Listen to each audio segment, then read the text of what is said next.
오늘은 2021년 6월 13일 거룩한 주일입니다. 우리가 우리의 자녀들에게 무엇을 가르칠 때 열심히 해라, 하라고 하라는 긍정적인 의미도 있지만 하지 말라, 이 부정적인 명령도 있습니다. 우리가 어떤 축복을 받을 때 그 축복을 잘 지키는 사람, 그건 참 하나님 보시기에 아름다운 일이죠. 부모를 통하여 주셨던 많은 유산들을 잘 지키며 사는 사람, 정말로 하나님께서 복된 가정을 이루는 가장 기본적인 요소들입니다. 그런데 부모의 입장에서 볼 때 자녀가 무엇을 하지 말아야 할 것도 있다라는 것입니다. 이때 뭐뭐를 하지 말라, 이렇게 이야기합니다. 오늘 본문이 바로 그와 같은 내용들이 들어있는 본문입니다. 먼저 하나님의 말씀 잠언 23장 1절부터 14절까지의 말씀을 듣고 다시 오겠습니다.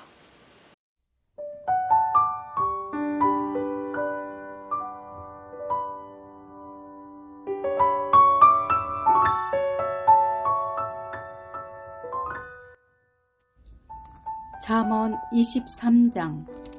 내가 관원과 함께 앉아 음식을 먹게 되거든 삼가 내 앞에 있는 자가 누구인지를 생각하며 내가 만일 음식을 탐하는 자이거든 내 목에 칼을 둘 것이니라. 그의 맛있는 음식을 탐하지 말라. 그것은 속이는 음식이니라. 부자 되기에 쓰지 말고 내 사사로운 지혜를 버릴지어다.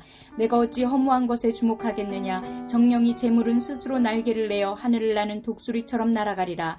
악한 눈이 있는 자의 음식을 먹지 말며 그의 맛있는 음식을 탐하지 말지어다. 대저 그 마음의 생각이 어떠하면 그 위인도 그러한즉 그가 내게 먹고 마시라 할지라도 그의 마음은 너와 함께하지 아니함이라.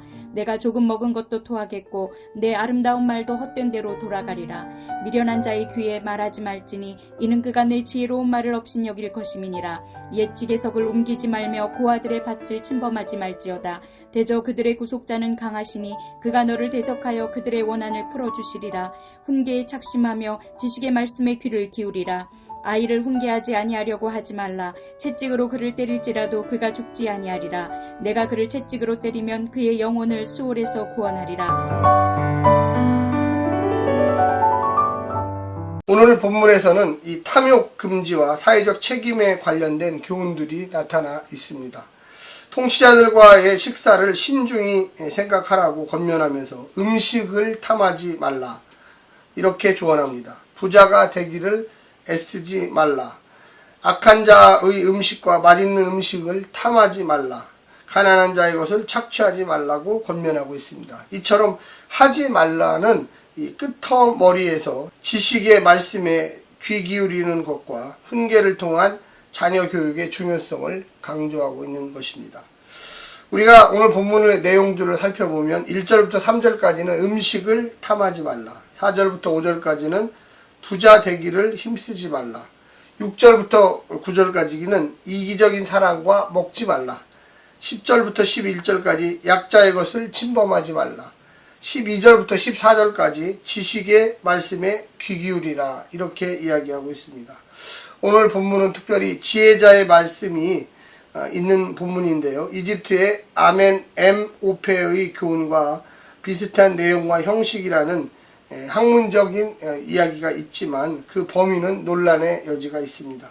왕실 관리의 다양한 직업 훈련을 위한 것이다, 이런 주장들이 있는데요. 왕 앞에서 적절한 행동에 대한 교훈은 법적 사회적 책임과 관련이 있다고 고대 사회에서는 일컬어졌습니다.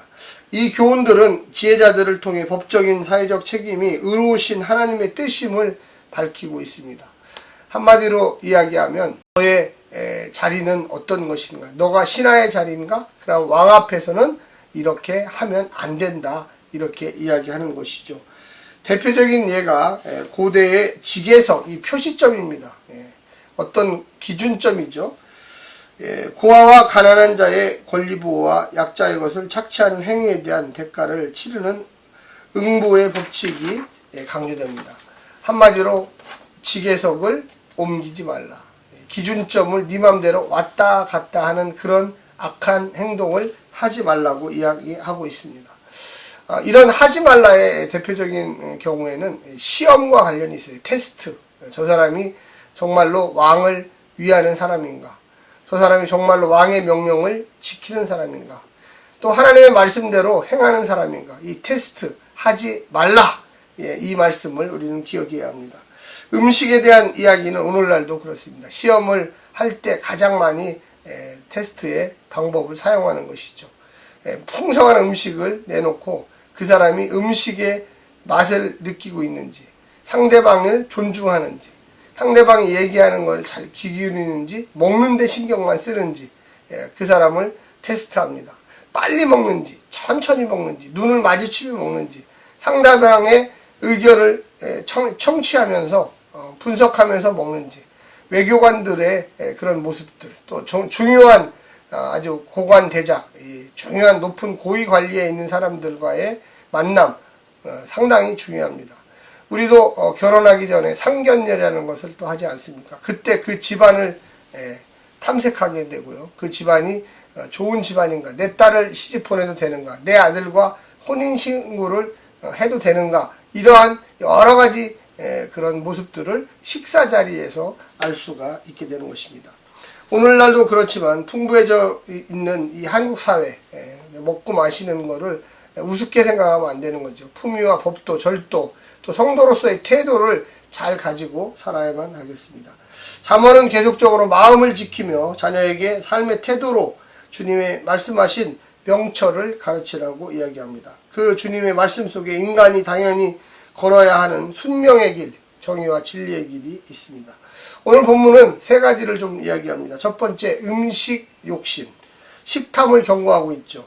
음식을 통해 인간의 탐욕을 표현한 것입니다. 탐욕에 눈이 멀어 사람도 눈에 보이지 않고 자신을 위태롭게 하는 일에 열중인 사람은 어리석은 사람입니다.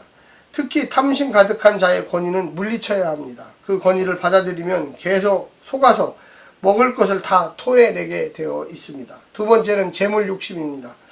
부자가 되려는 마음을 경고합니다. 이 역시 탐욕이죠. 재물을 과하게 모으려고 하거나 남의 지게석을 이 기준점을 옮겨서 모으려고 한다면 그 과정에서 탈이 나기 시작합니다. 과한 재물욕을 절제하는 것이 지혜입니다. 재물은 손쉽게 우리 손에 들어오지 않습니다. 손쉽게 들어온 재물일수록 순식간에 사라집니다. 마지막 세 번째는 자식의 훈계에 대해서 이야기하고 있습니다. 아버지가 먼저 훈계를 잘 받아야 하고 자식도 훈계를 잘 받아야 합니다. 필요하다면 매를 들어서라도 하나님을 경외하는 바른 관점을 갖도록 돕고 있습니다. 이게 바로 고대 사회의 일반적인 형태의 가정교육이었습니다. 그러나 오늘날 우리가 살고 있는 이 사회는 자녀에게 매를 들면 안 됩니다. 다양한 권위가 있기 때문에 그렇습니다. 제가 여러 번 누차 강조했지만 사랑과 은혜로만 자녀를 가르쳐야 됩니다. 나머지의 것들은 전문가들에게 맡겨야 됩니다. 학교 선생님, 학원 선생님, 또 교회의 선생님, 또 목사, 또 상담가, 또 이런 전문적인 사람들에게 그 권위를 인정하라는 법을 가르쳐야만 하겠습니다. 매를 아껴서 영혼을 잃어버리는 것보다 낫다고 오늘 본문에 이야기하고 있습니다. 결과적으로 매를 들어서라도 고대사회에서는 잘 가르쳐야 된다는 것이었습니다. 그렇지만 자신이 먼저 지혜를 잘 받는 것이 올바른 훈육의 시작입니다. 시대에 맞게 그 자녀를 어떻게 가르칠까 여러분은 꼭 고민하시기를 간절히 부탁드립니다. 오늘 하루도 승리하시고 성령님의 놀라운 축복 가운데 사시기를 간절히 부탁드립니다. 샬롬.